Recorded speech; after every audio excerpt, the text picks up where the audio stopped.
30 જાન્યુઆરીએ રોજ નિત્ય નિયમના કાર્યક્રમ પ્રમાણે ગાંધીજી પ્રાર્થના સભામાં જતા હતા બિરલા હાઉસની અંદર. ત્યારે એ તો હથિયાર વગરના હતા. એમના ઉપર એક કાયરે નાથુરામ ગોડસે ગોળી વરસાવી અને લોકો કહે છે બહાદુરીનું કામ કર્યું. શું બહાદુરી કરી ભાઈ? અંગ્રેજોને કેમ નહીં માર્યા તમે? કેમ દેશની લડાઈમાં નહીં જોડાયા?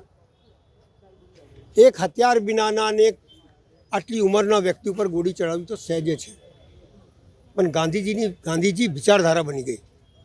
એ કોઈ દિવસ મરવાનો નથી, ગાંધીજી જીવતો જ છે.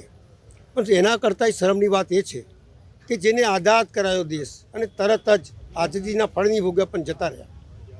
એ ગાંધીજીએ વિચારધારા મૂકી ગઈ કે સત્ય અહિંસા અને પ્રેમથી આખી દુનિયા જીતી જઈ શકે છે અને આખી દુનિયામાં એની વિચારધારા ચાલતી હોય. ત્યારે મારું માનવું છે કે આજે પણ જે રીતે એની વિચારધારાને ખતમ કરવાના જે પ્રયત્નો થઈ રહ્યા છે, કોઈ સાચી વાત બોલે તો એને પૂરી દેવું, ઈડીની રેડ કરવી, જુદા જુદા જુલમ કરવું, નોકરીમાંથી કાઢવું મૂકવું, ધંધા નહીં કરવા, એ વિચારધારાને મારવાની જે કોશિશ થઈ રહી છે એ વિચારધારા કોઈ દિવસ મરવાની નથી.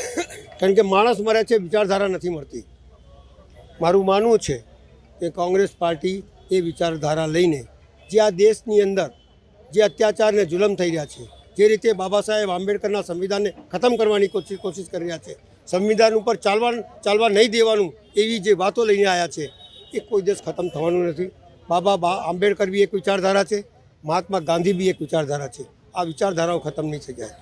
મેં આજના દિવસે આ સત્તા પર બેઠેલા લોકોને કહું છું કે તમને શરમ બરમ આવે છે કે નહીં? સત્તા પર બેસીને આ દેશનો ઇતિહાસ ભૂલી ગયો. આ દેશમાં જો ગાંધીજી ના હોત અને આઝાદી ના મળી હોત તો આજે તમે બેસી બી ના શકો.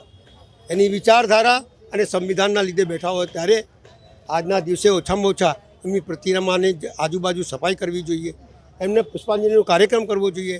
એ તો કરતા નથી, પણ જે કરવા જાય છે એને પણ રોકે છે. આ જોઈ લો તમે, તમારા સામે છે. એટલે હું તમામ મારા કોંગ્રેસના સાથીઓને, કોંગ્રેસ કાર્યકર્તાઓને અને કોંગ્રેસ પાર્ટીને કહું છું કે આપણા વડીલોએ જે આ દેશ આપણને આઝાદ કરાવીને આપ્યું છે, મહાત્મા ગાંધી હોય, વલ્લભભાઈ પટેલ હોય, સરદાર વલ્લભભાઈ પટેલ હોય, આંબેડકર હોય, જેટલા નામી સુખદેવ, રાજગુરુ, ભગતસિંહ, આ બધા લોકો જાને અંજાને જેમને લાઠી ખાધી, ગોલી ખાધી, ફાંસીના માચડે પર ચડી ગયા, એવા લોકોને યાદ કરવા જોઈએ અને જે આઝાદી આપ્યું એને મૂલ્ય સમજવું જોઈએ.